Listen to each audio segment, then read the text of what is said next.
गुरुर्देवो महेश्वरः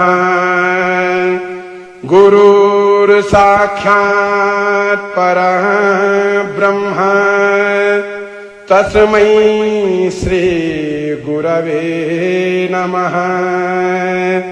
ध्यानमूलं गुरोर्मूर्ति पूजामूलं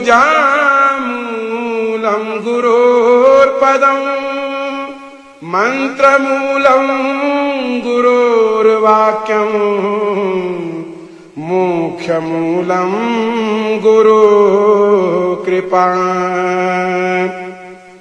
शिवो गुरुः शिवो देवः शिवो बन्धु शरीरिणां शिव आत्मा